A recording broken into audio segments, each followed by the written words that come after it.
I was quite shocked by that the kids are actually ending up in hospital. So, you know... It's an amazing statistic, really, in 2014, that kids are being hospitalised for their teeth when it's a preventable problem, really. Now, Doctor, I would say, when I was a youngster, I can understand teeth falling out of your head and whatever, but since then you've got fluoride in water, you've got coating, you can have your teeth coated now as a child.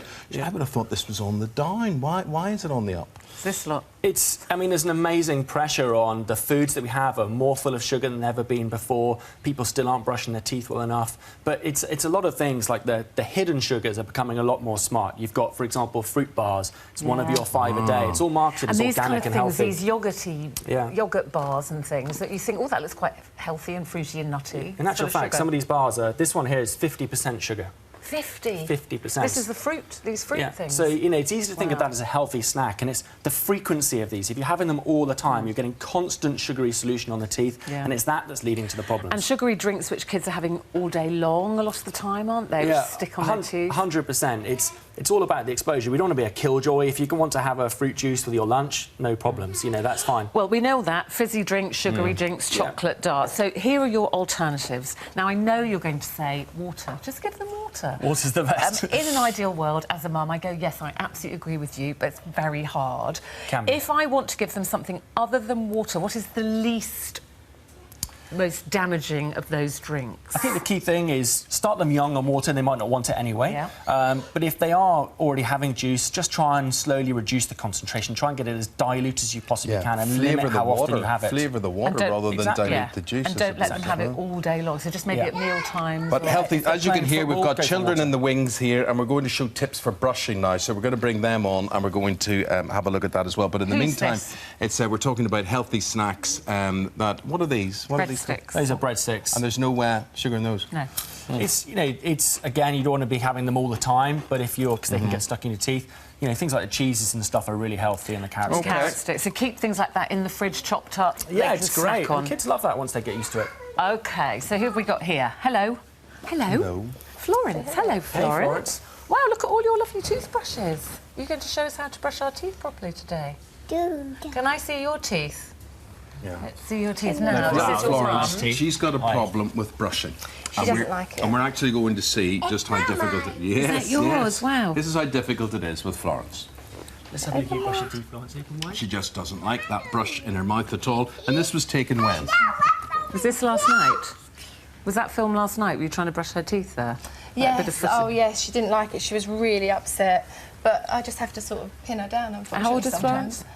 She's just 2. She's just 2. So when should you start brushing? As soon as they get teeth? I mean, with children, you really should start as soon as their teeth come through. You should start brushing their teeth, a soft toothbrush, and just start getting them into the habits. What do you do when they're squealing and won't open their mouths? And... when they're squealing, it's quite easy because they've often got their mouth open anyway. But what you need to do is make it fun. You need to maybe you do it yourself, get them to copy it. If they've got older siblings, get them to copy the siblings.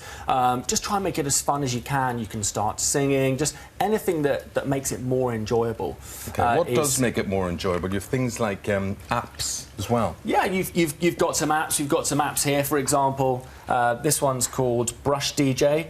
It might be really good for sort of older kids who are getting quite into their music, so they can select their tune and they can press play. And this actually, you can see the flashing dots, so they can see they've got to brush for the full 2 minutes. So it's playing them a tune for 2 minutes. Yeah, the tune will last for 2 minutes. That's a really good motivator as well. And then maybe for slightly younger children, we can go to something like this Disney Marvel Magic Timer.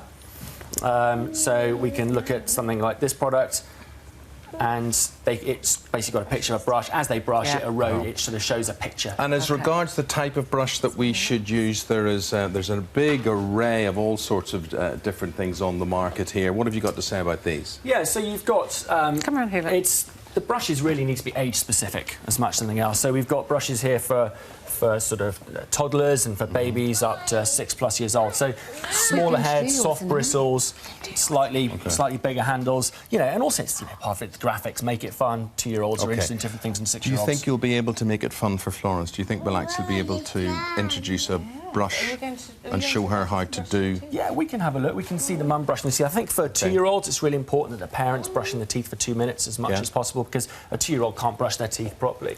Should we have a look at you brush your teeth for us? You're going to show me your teeth. Show me how big they are. Oh, wow, look at that. So you can see there, that's nice. We're getting into all the cracks and crevices on the biting surfaces. This is a big improvement on last night, isn't it? This is really, really good. And also, we're trying to do a little circular motion around the gums, so getting rid of the plaque and the build-up around the gums.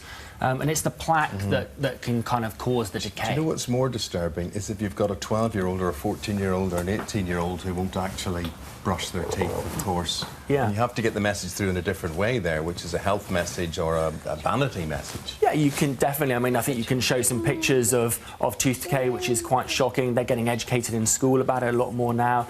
They need to be making sure they're going to their dentist, so if any problems are there, they're getting picked up early. And that's the key thing. If we've got the diet right, if we're brushing right, if they're getting their checkups, any problems are detected I early. would imagine cost is a problem for a lot of families, because if you can't find an NHS doctor, you know, I think maybe people are avoiding the dentist just for the cost, and then suddenly it's too late and the kids are in hospital having a tooth out. Yeah, I think for children, NHS treatment is free, so just getting access to a good NHS dentist is clearly a crucial thing. Guys, thank you very much indeed. She was very good, wasn't she? Well done.